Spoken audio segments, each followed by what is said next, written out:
to put ourselves in the shoes of someone else and experience to some degree what they're experiencing, to feel their pain literally. And part of the problem with that is that it can be kind of easy to merge in an unhealthy way. People get kind of so caught up in that. So part of the challenge here is finding a balance and a border with empathy and good boundaries. But that ability to relate is really important.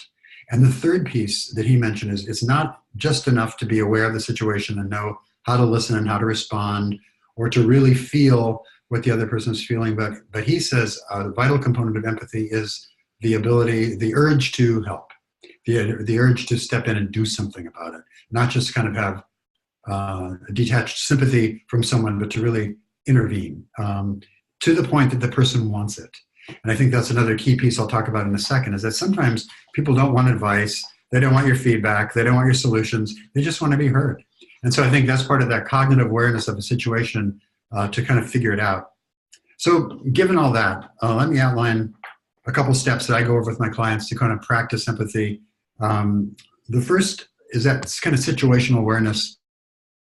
It's really understanding what's going on inside us. Are we triggered by the situation? You know, what are our preconceived notions about the situation of this person? Do we have judgment?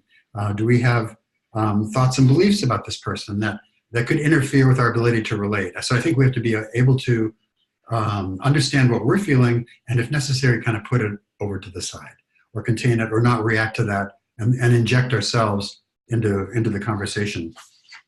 The second step would be to engage in what we call active listening.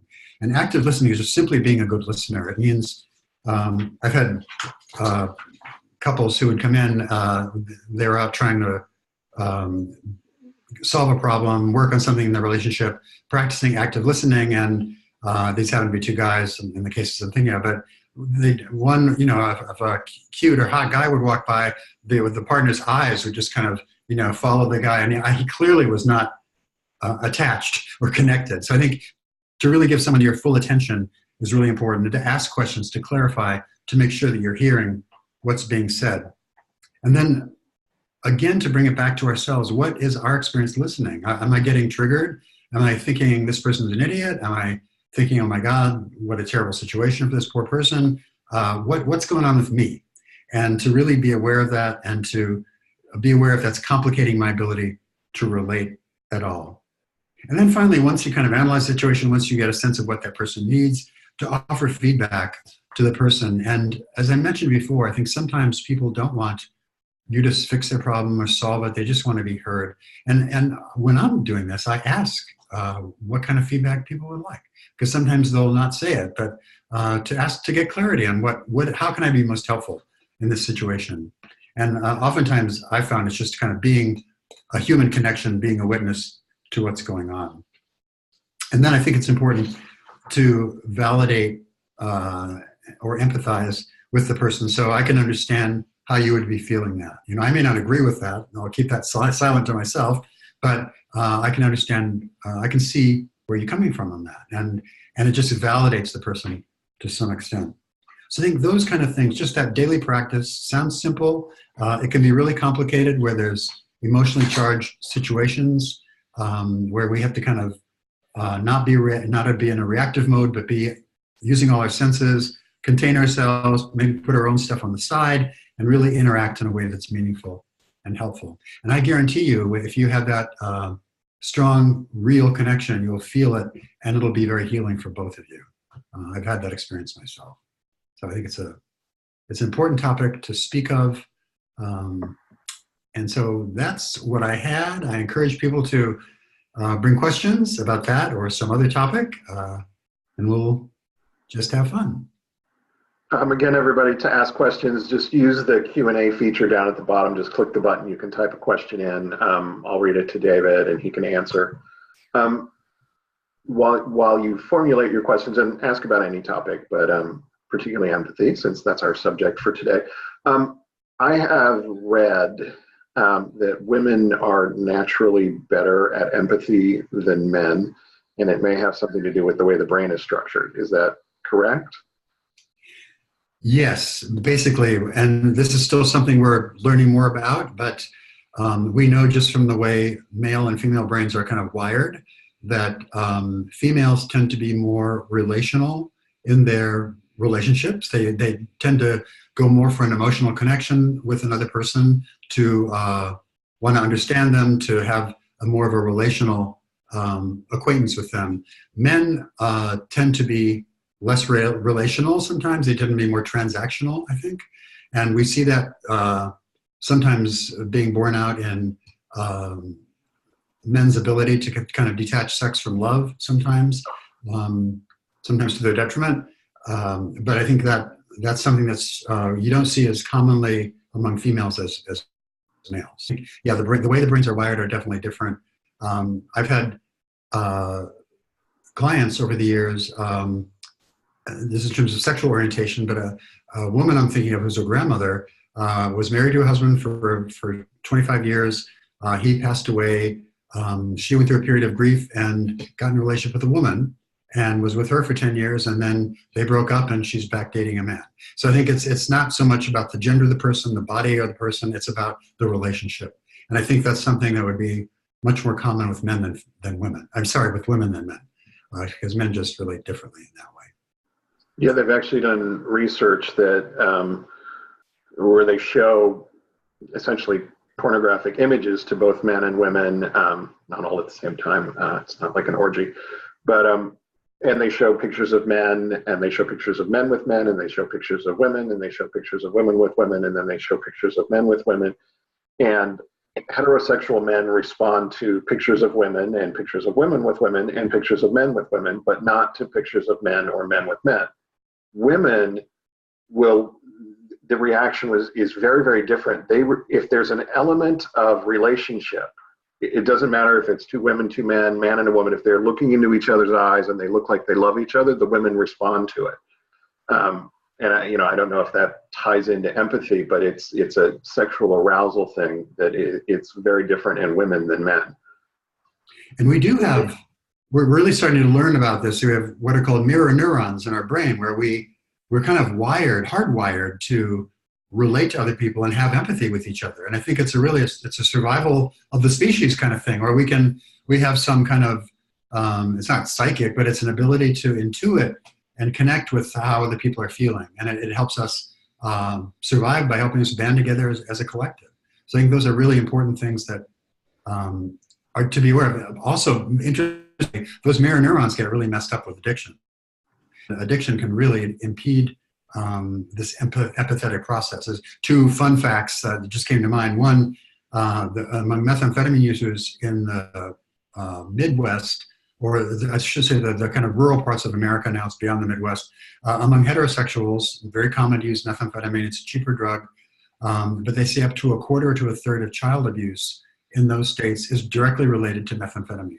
And methamphetamine's ability to remove empathy so that people, even if their own children, can become overly violent, kind of disconnected, don't see them as people, don't relate to them in a way. And the other fascinating study for me was it happened to be of gay methamphetamine users in New York City, and they showed pictures to them of one single face, the same guy, with different facial expressions, happy, sad, angry, confused.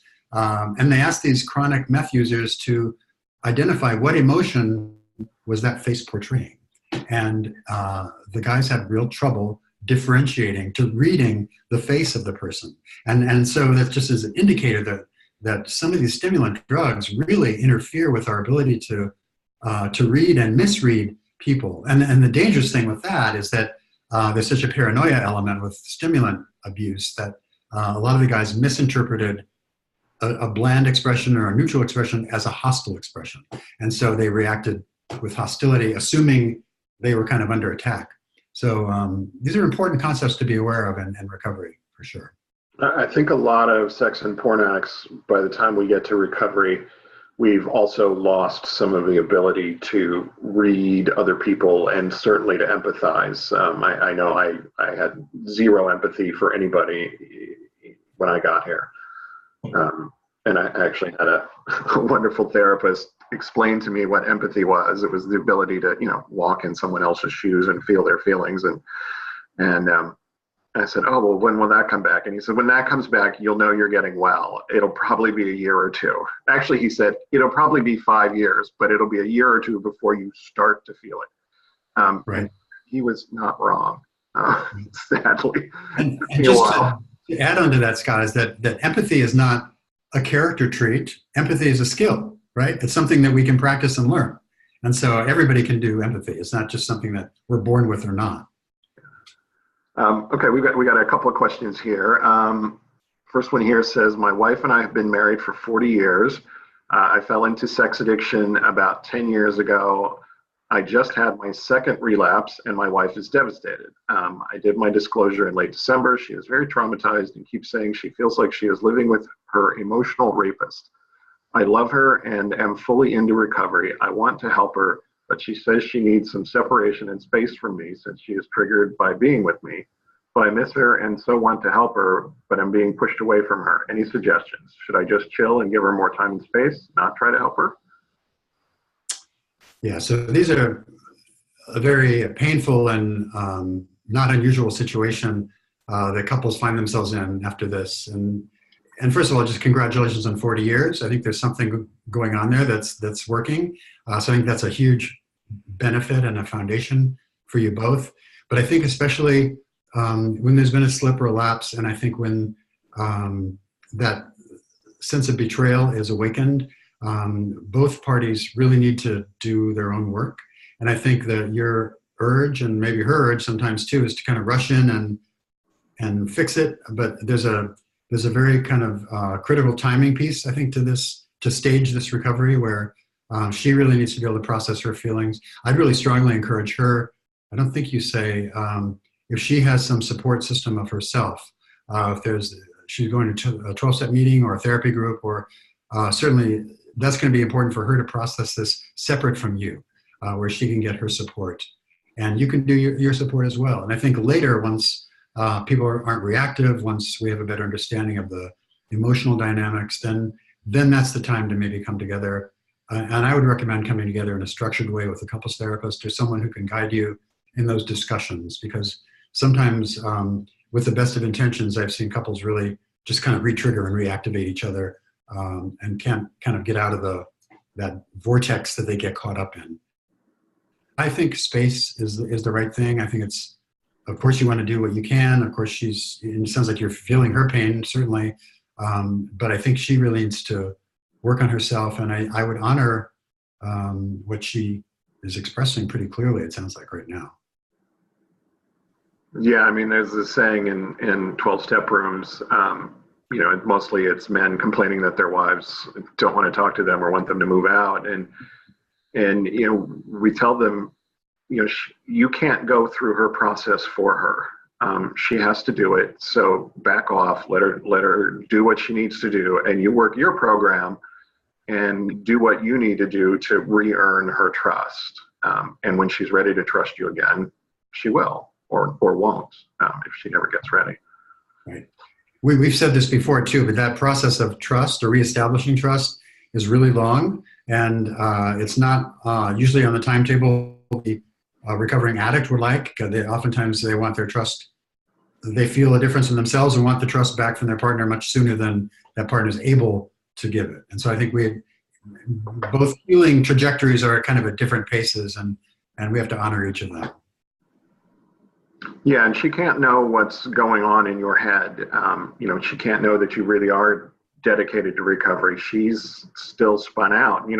She apparently didn't know that you were relapsing, so it was news to her, and it opened an old wound. It's going to take a while.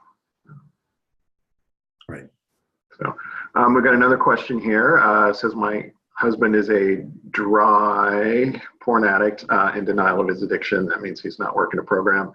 Does denial play a part in lack of empathy, or vice versa? Also, he has been looking at porn since he was a preteen. Does the time frame affect the ability to have empathy?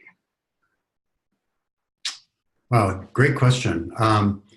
So what we know about the developing brain is that it's really not fully developed until about age 25 or so. And things like empathy and some of these kind of higher order abilities usually come later in the developmental process. And so if someone gets involved in substances or in porn, in that really vital developmental stage of adolescence, it can really impact the ability of that person to develop empathy and how they relate to other people. And it's not hopeless, but I think it impairs that ability and kind of skews how they see relationships and how they see other people. And so that would be a focus of work in recovery for someone who finds themselves in that situation. So I think that the age thing, especially with porn, is it, because porn really trains the person what sex is like.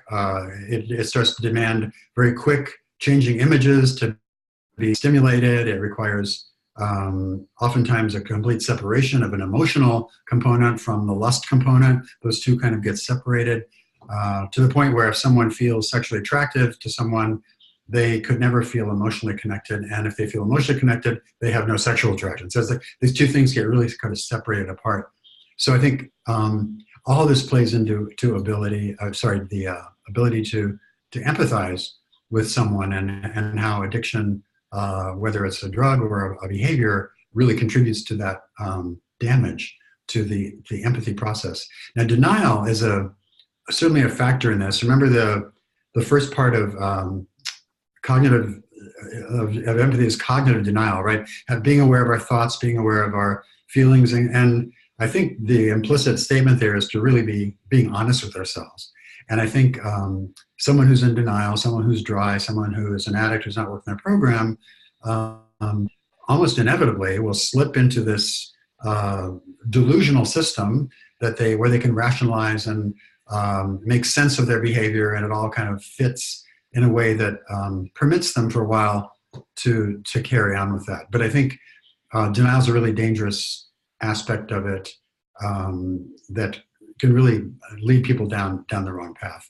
But if someone isn't aware of themselves, if they're not, if they're really compulsively misrepresenting reality, then it's going to be really hard to have any kind of empathy or connection with the person themselves, and for other people to connect with them, because usually other people can see the discrepancies and the unrealistic notions that someone in denial has.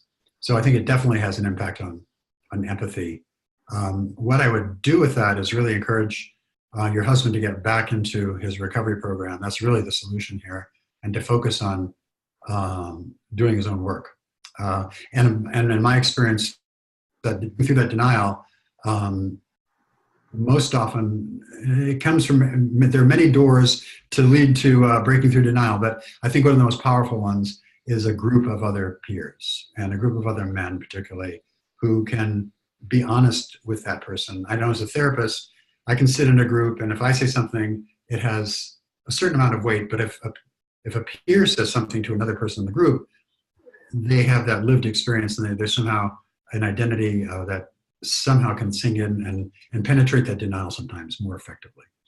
So, so I'd encourage him to get back into his recovery program, obviously. So part of denial, part of me making my addiction okay is not thinking about the people I'm hurting and how I might be hurting them. It's pushing any empathy that I might have to the side, because that would cut into my addiction. Does that make sense? Yeah, I think that's exactly right, because there's this fancy term called cognitive dissonance, where we what do we do with thoughts that don't kind of align with what we are telling ourselves, and that conflict, and where there's an addictive process, we kind of push those thoughts to the side, right? And then we get rid of them and build this kind of watertight system that doesn't really make sense, but it's our denial system. And to do that often, we have to disconnect from what we're doing to our partners, even through the secrecy. If they're walking around not knowing what we're doing, we know that, and that takes a toll. And I think to be able to live with ourselves as addicts, we need to kind of disconnect from that, which is very damaging. And recovery, a good part of recovery is to kind of reconnect with that, Or I've had many clients who I couldn't even say they were reclaiming their empathy, but they really had to learn how to do empathy or practice empathy for the first time in recovery. It was, as I said, it's a skill, and it's something that can be learned, and it's a really important piece of just having effective relationships, whether friends or intimate relationships. Yeah, that was certainly my experience. I had to learn empathy. I never learned it as a kid. In the developmental stages where I should have been learning empathy, neither of my parents modeled it. They both lost parents very early, and they did the best they could. But I discovered porn and alcohol and drugs, and I was busy not feeling, as opposed to learning how to feel and experience emotions that were mine and other people's. So people and so you bring up an interesting point in that it's really important to go back and look at what we call the family of origin, right? What's the family we grew up in? And very often with addiction and with this case of lack of empathy, there are families that are kind of detached. There can be families that are totally enmeshed in each other's business, but there are also families that are sort of disengaged. And I had a situation too where I lost a brother when I was a young boy, and it kind of threw my family and my parents into a tailspin, and they weren't available for me because they were dealing with their own grief, and I was kind of at loose ends, and all that stuff, that modeling that should be happening kind of gets derailed by any kind of dysfunction. It could be an addiction in the family, it can be a mental illness, it can be someone with a sibling with a chronic illness. I mean, anything that kind of disrupts the flow can impact that ability to really learn how to empathize and relate to people in healthy ways. Yeah. As a follow-up to the question about the husband who's a dry porn addict, she says he's never been in a recovery program. I think that was probably in response to us encouraging him to go back into recovery. Right. What about, is there a way to use empathy to maybe help somebody understand the pain they're causing in a way that might push them into recovery? So yes, I think that is a really powerful way to do it. I think when I've seen that done, it's been facilitated, meaning there was a third person, usually a therapist, to kind of guide the conversation. There are kind of outlines of dialogue processes where people do that active listening piece. They reflect back what they just heard to make sure that, to really help the speaker know that they've been heard, that the person they were communicating with really heard their words and isn't just responding and reacting and defending. So it kind of slows down the interaction. And I think I've seen some amazing breakthroughs where that process is followed. And when I do it with my clients, I have them sit face to face and hold hands so there's no escape. Because oftentimes in that exercise, people will kind of want to move all over the place because it's pretty intense. And so to have that connection unbroken and have that bond and have those expressed feelings, and that does penetrate. And I think that can be a huge through moment, a turning point for people when they understand the devastation, that all that stuff that the addict has pushed over to the side, it's not gone. And I think sometimes that can come when there's a break or a breach in that wall, keeping that containing wall, it can start to flood back. And that can actually be a problem because the addict can really be flooded with remorse and all the pain they've caused too. And that can be a problem itself. But I think it's a very effective way to reestablish some dialogue and empathy, for sure. Feel free to ask questions. We don't have any right now. We've answered the ones we've got. I'll tell a story about me and empathy that is a little embarrassing. This happened about a year ago, and I've been in recovery a long time and been sober a pretty long time. One of my friends, one of my very best friends, called me one afternoon and said, I need to talk to you. I was like, oh, what's up? And he's like, well, I'm really angry with you, and I have been for almost a month. And I was like, really? I had no idea he was angry with me. Now, this was one of my very best friends who'd been angry with me for a month, and I didn't pick up on it. So even this deep into recovery, with as much work on empathy as I've done, I don't pick up on everything. And I never would have known if he hadn't told me, I'm mad at you, here's why. And then I was able to say, oh my God, I'm sorry. I did do that. I'll try very hard not to do it again. And then we were fine. But we were fine because he brought it up after stewing for a month.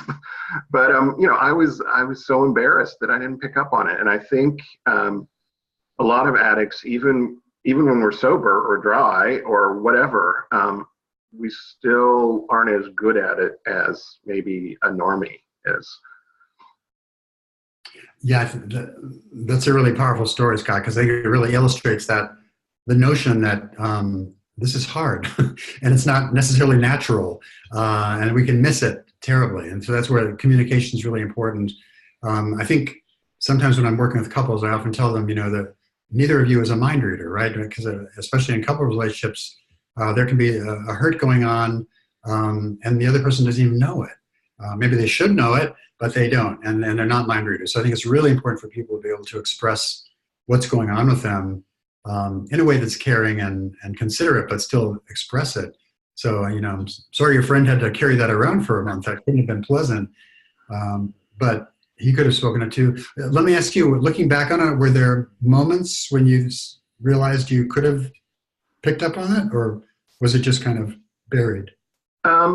We go to a Monday meeting and we usually go to lunch afterward, and but sometimes one of us has something to do and we don't. And it had been a whole month of not going to lunch, but I still didn't pick up on it. And there are other little things like that. I just didn't get it.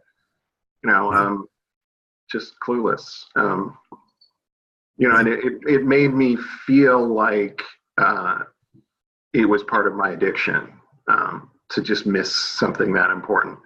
And a lack of empathy certainly was part of my addiction.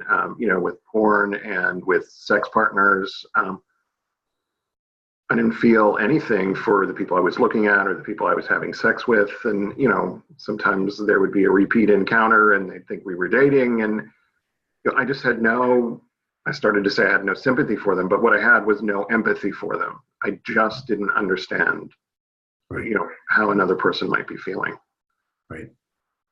And just from what we've been describing, you can see how terribly important this is for any kind of healthy, intimate relationship, right? This ability to understand what the other person's feeling, to be connected at that emotional level, I think is a real important aspect of intimacy, along with being vulnerable.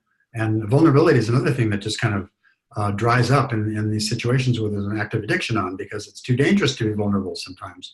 And so learning how to trust and be vulnerable is another aspect of intimacy that healthy relationships are built on. But empathy is certainly part of it. I should clarify too, because I think sometimes people confuse sympathy and empathy.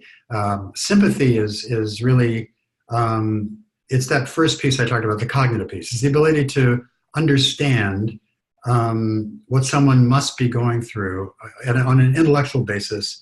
And there's also kind of sometimes when people have sympathy directed toward them, it feels kind of condescending, or sometimes it's a bad reaction. It's not, you don't get the reaction you probably intended to get. Empathy is not only that understanding what the person's going through, but again, that walking in their shoes, to feel the feeling, or to really understand what the person is experiencing emotionally. And that's very different than sympathy. So it's important to kind of look at the two and differentiate them, because sympathy often backfires and doesn't have the response or the intended response that people were looking for. Yeah, I think women. This is how it was explained to me. If a woman finds out her best friend has cancer, she feels the woman's pain. They talk about it, they process it, and then they try and do something about it.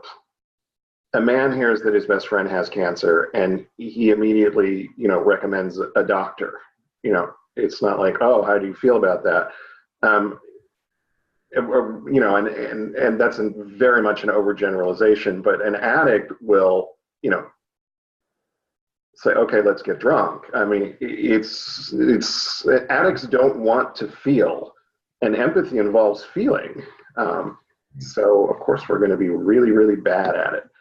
And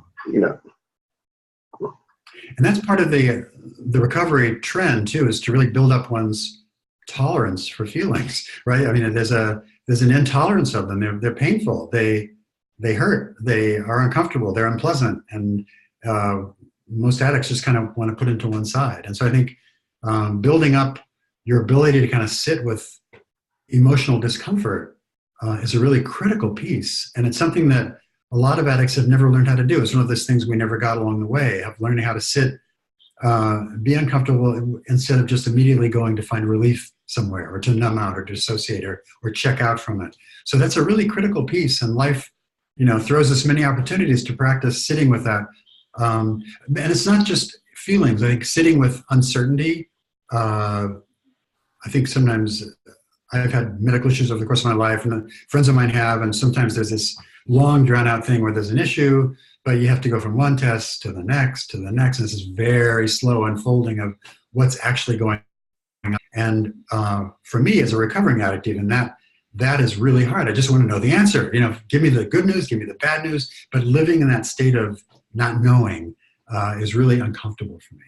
And the other thing that I find uncomfortable in terms of building up a tolerance for addicts is empty space, boredom, not being stimulated. And that's, I think, especially true with amphetamine addicts and with sex addicts and porn addicts, that there's this need for stimulation. And so I sometimes talk about the meth addicts I work with as being addicted to drama. And I think that drama is a big piece of working out the craziness, the things that get too quiet. And this, by the way, includes recovery. When things are going a little bit too well, I've seen clients really kind of shake it up, relapse or have a near miss or get in trouble just to kind of experience some of the painful thrill of some of those bad situations. So yeah, important point. Yeah, one of my biggest triggers even today is boredom. I do not sit still very well. I never did. If anything's ever going to drive me into relapse, it'll be just sheer boredom. Retirement is not on the agenda. It's just not going to work for me. So, but then, part of it is I have to sit there with my thoughts, and that's a dangerous neighborhood for me. Right. Do you have safeguards, Scott, that you utilize both for your schedule and for your thoughts and all that? Yeah, good question. I do. Sexual recovery, most people in recovery from sex addiction, porn addiction, love addiction have a boundary plan or a circle plan, depending on where you live and who calls it what. But I have, my bottom line behaviors. That's my inner boundary, stuff I need to stay away from. And then I have middle boundary behaviors, which are slippery things like getting down on myself, keeping secrets, having unstructured free times. These are slippery areas for me. So I'm aware of them. They're literally written down on a piece of paper that I used to carry with me 24/7. I don't anymore, but and then the outer circle is the antidote to all the middle circle stuff. And what I should be doing instead of inner boundary and middle boundary stuff, it's call a friend, cook a nice dinner, clean the house, play with the cat, go to the movies, get on my bike. And also, do some positive affirmations or journal or things like that to counter negative thoughts. I have little monkeys in my head that tell me I'm not good enough. And they just scream that at the top of their lungs over and over and over. And I have to, battle that every minute of every day, and not let that, take over. But that's why unstructured free time / boredom is such a danger zone for me, because the monkeys get louder. So yeah, and I think this applies to anybody, not just the sex addict. I mean, we have to learn how to counter our negative talk and our negative thoughts, or we'll engage in negative behaviors. Right. That's like almost a human condition. People, that's just the way we're wired. I think that little critical voice in our head undermining us and telling us and kind of negating things and negating ourselves. So it's absolutely important that we consciously counteract that with affirmative statements and affirmative thoughts. I had sometimes people have a hard time separating that voice from themselves. And so I've had clients give their voice either a name there's old schmoes talking again, or an accent, and to make it kind of humorous, it takes the punch out of it, and also just kind of helps them disconnect from that voice as their truth. They realize it's not. So some important tips. But yeah. Yeah, I like the accent. We got another question here. This is following up on the dry porn addict. She says, my husband now numbs out on app games, Facebook, and articles for hours every day. I think it's because he doesn't know how to sit in his difficult thoughts. And while he used to do things when he was active in his addiction, those things are still part of his behavior to not feel. Not sure what that last bit is, but so he's kind of switched from porn to apps and Facebook and, probably the news, I assume.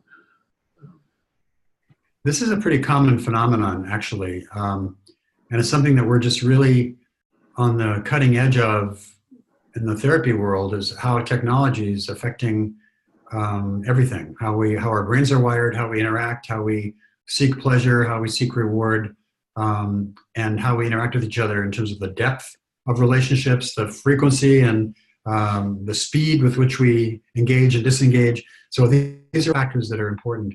What's interesting is that the kind of behavior you're listing, apps, Facebook, articles, all those things are functioning in a very similar way to porn and sex addiction in the way they work in the brain. They release little bits of stimulation. And so, honestly, I do worry about myself as well, because I think anybody in our society who uses Facebook, for example, is just being trained to be an addict, because we all post and get a little bit of dopamine when we see how many likes we have, or our hearts sink when we see we don't have enough likes, or, we're kind of playing this game of reward and not. And so I think it's a great way to kind of get sucked into this little world that's not real, but we're sort of simulating the ups and downs and the kicks and the thrills and the charges.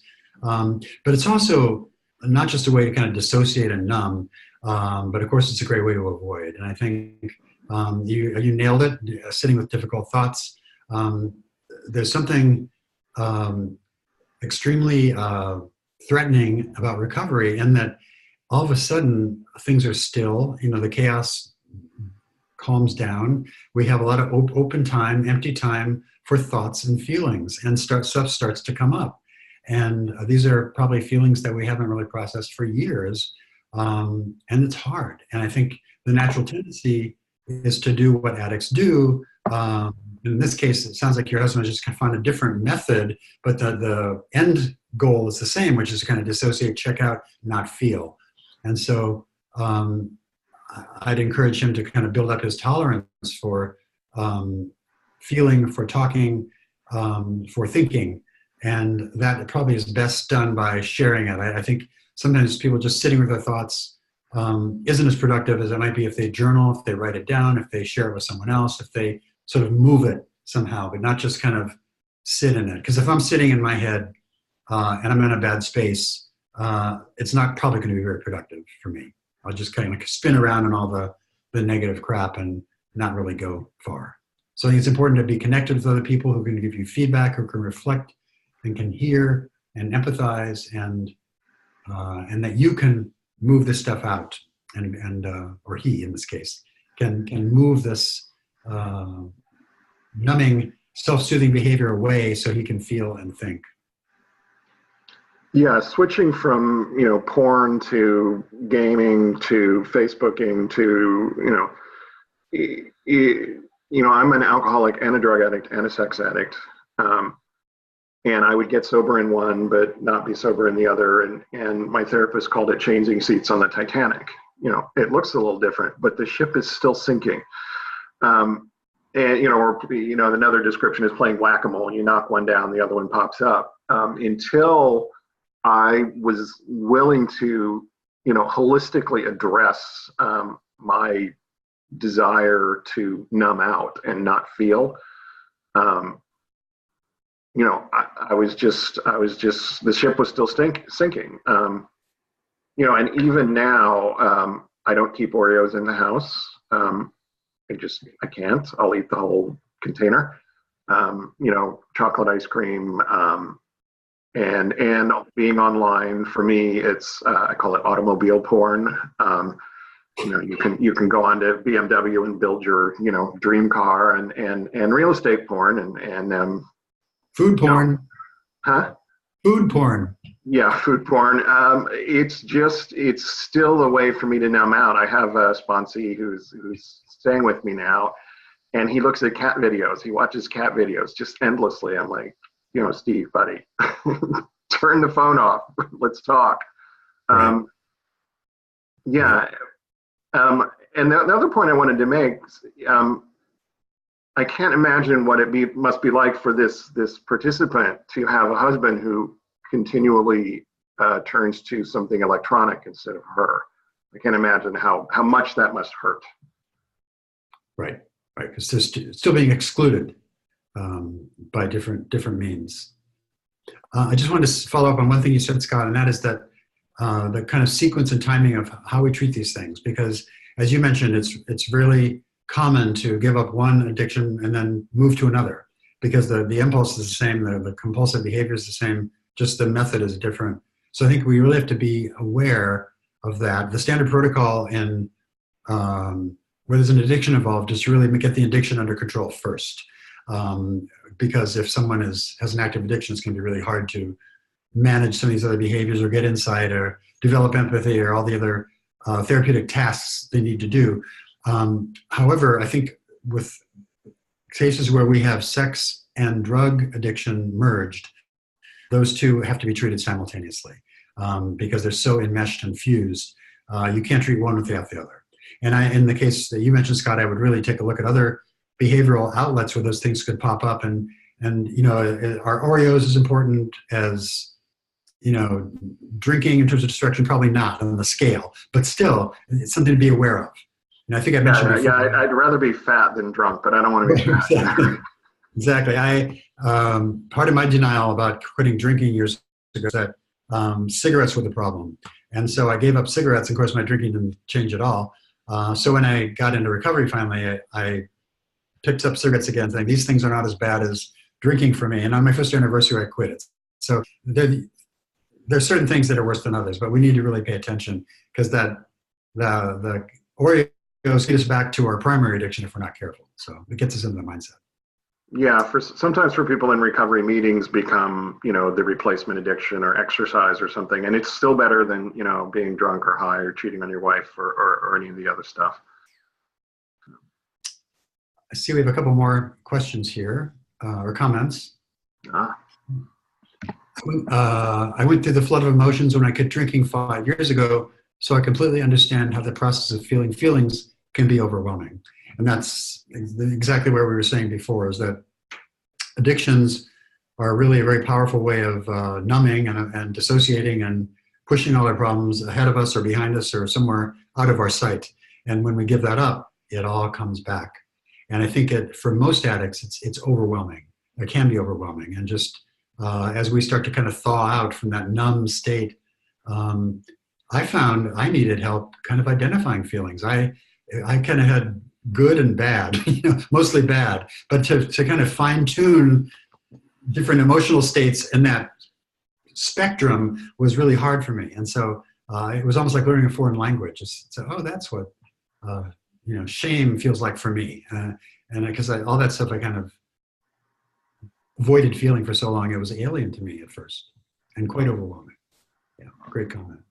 Yeah, I had a picture chart of, we call them emojis now, but back then they were just little round faces with different expressions and, emotions written under them. And I would have to look at that and say, I think it's this one. And then I was supposed to pay attention to what I was feeling in my body and what I was feeling and that's how I learned what I was feeling. Because and everything was overwhelming. I would cry at commercials on TV. Me too. Long time. Too long. No shame. And I think that idea of learning different feelings is really important. And I think it's really important what you just said, Scott, to associate that with a place in your body. Because I think addicts are so much in their head, we could kind of tell them anything, but our bodies don't lie. And if I'm having a lump in my throat or tension in my stomach or really bad headaches back here, that usually means something. It's my body's telling me something. And I think that's a great way to learn kind of what's going on, because it's a system that bypasses our addictive brains and kind of tells us the truth if we pay attention to it. Yeah, good point. And then we've got another comment here. This is from the dry porn addict again. He said he's gotten better about putting his phone down, but still uses electronics as a way to procrastinate or not do things that he needs to do. Yeah. That's pretty common. I don't know what he's doing on the phone, but the guys I work with oftentimes have used the phone apps to find sexual hookups and drug hookups and the two. And so for certain kinds of addicts in recovery, phones are really quite dangerous. It's not just a timer, distract yourself. So I think that's something to pay attention to. One of the big struggles we always have, if we're doing a retreat or a day-long workshop or something, is I ask people to put their phones like in a basket and put them on the side of the room. And that's terrifying for people. And I understand it. I have the same kind of attachment to my phone, but we've gotten so overly dependent on those little bits of technology that it's really good exercise for men to put it down and not pick it up and to break that habit, because it's really porn and the phone screen is hypnotic. And so I'm a hypnotherapist, so looked at this kind of intensively, but as soon as somebody logs into their phone or a computer, they are in the zone to kind of go into trance. They dissociate, and that sets up addiction. So it's something that carries a lot of danger that we really need to be cognizant of. The whole phone thing is tricky. We've got another question here. Have either of you, meaning us, tried mindfulness meditation? I've been finding it very helpful in helping me get in touch with my feelings. That is David's area. Yeah, I am a huge fan of mindfulness meditation. I think it certainly changed my life. I think it can change everybody's lives. And by the way, it changes our brains. It changes how our brains are wired. But mindfulness meditation, to me, and without overcomplicating it, is simply being still, letting those voices that Scott and I were talking about before kind of quiet down, still having thoughts come up. And by the way, the goal of meditation is not to just be rid of those thoughts, but to recognize them and let them go away, to kind of be purified, to pass through, not to grab onto them. If I'm trying to meditate and I think, oh my God, I left my clothes in the washing machine, just instead of like grabbing onto that, just let it pass on through and come back to my breath or come back to whatever I'm focusing on. But I think the ability to be in the present tense and to just notice, and that's what mindfulness is. It's not thinking about what I did yesterday, right or wrong, or worrying about what's going to happen tomorrow. It's just being here in this moment, noticing, there's a nice breeze. My dog is next to me. I can feel the weight and heat of his body. I'm hungry. Just noticing those things in real time, and it just really helps us bring our lives back down to a real human scale, at least for me, and in terms of just living my life in real time, the way it's kind of supposed to be lived. Now, can I do it all the time without getting distracted? Of course not. If I can do 2 or 3 minutes of uninterrupted mindfulness meditation, that's golden for me. But I just keep going back and doing it. And you can do it when you're driving, you can do it when you're walking, when you're cooking. Cooking, I think, is a fabulous way to do it, because you're kind of in a process, you're doing things, you're kind of infusing these ingredients with love, and it's just kind of a very meditative process. So I encourage people to find whatever is for them, whatever is comfortable, and be patient, because it's going to be really hard. And especially, I think, for sex addicts and stimulant addicts, to sit still is almost impossible at first. And so I think it's just again, it's a matter of building up slowly. If you break your ankle, you're not going to put all your weight on it all at once. You have to kind of go easy with it. So I think it's that kind of thing. But mindfulness meditation is an excellent resource. Excellent. Yeah, mindfulness is a very new thing for me. What I used to do, and I still do a lot of, is I'll sit and I'll do a gratitude list in my head. I'll come up with 10 things that I'm grateful for. and that tends to calm me down. But I'm trying mindfulness, and I actually tried it today. I went to pick up a prescription, and it wasn't ready, so I had to wait, and they were slow, and I was in a hurry because I had things to do. Don't they know who I am? I was having those thoughts, and so I thought, you know what? Put my feet flat on the ground, feel the ground, close my eyes, hear what's here, feel the air. What are the odors? And it worked. I got to tell you, it worked. And that's probably the first time I've actually successfully done mindfulness meditation. But yeah, so, and mostly because I've heard David and a couple of our other hosts talking about it. I was like, okay, I'm gonna try this. Everybody seems really high on it. So, yeah. It's a powerful tool. Yeah. A powerful tool. Yeah, David, sure. we have a couple minutes left. Do you want to wrap up on empathy or anything we've discussed? Yeah, I just think, the takeaways hopefully tonight are that empathy is really critical for us. It's something that we are wired to do, but it's something that kind of life and sometimes addiction throws a wrench into the development of it and the practice of it. And then it gets buried under unresolved, complicated issues, a lot of anger, resentment, and all the stuff that can go wrong, hurt, fear, which kind of buries even more. So I think the part of recovery for everybody, for the addict and for those that love them or are affected by it, is to sort of learn to practice empathy and to remember it's a skill that involves being very self-aware, being aware of the other person, and knowing how to relate, not just on a thinking level, but on a feeling level, and being there. I think and by the way, that I'm sure Scott's had the same experience. If you're there for somebody, it's such a great feeling when you make that connection, and you can feel it. You can feel that it's been helpful. And just like a sponsor-sponsee relationship, I think the listener sometimes gets as much or more out of the situation than the person who needs to talk. So, yeah. We had one last second question pop in, so I'm going to ask it. David, you talked about Adderall as a stimulant addiction. If someone is on Adderall but not abusing it, does it still affect empathy? Yeah, so Adderall is a prescription stimulant that we're having a runaway addiction problem with, especially among younger adults. It depends on what that means by not abusing it. If someone takes it regularly, whether they would call it abuse or not, it is going to affect the wiring of the brain and the ability to do that. Now, it's highly individual, so it might not be discernible, but there will be subtle changes for sure. So it does affect that, does impact that. Can I tell you that, okay, after so many milligrams a week, it's going to happen? No, but there's a process there for sure. Okay. Thank you, David. Thank you, everybody, for attending. David will be back in 2 weeks, same time, same channel, same whatever. We'll see you then. Next week at this time will be our Gay Men's discussion group with Miro. And there's all sorts of stuff pretty much every day. So thank you, everybody, for attending. Thank you, David, for giving us your time, and we'll see you soon. Okay. Bye, everyone. Good night, everyone. Bye.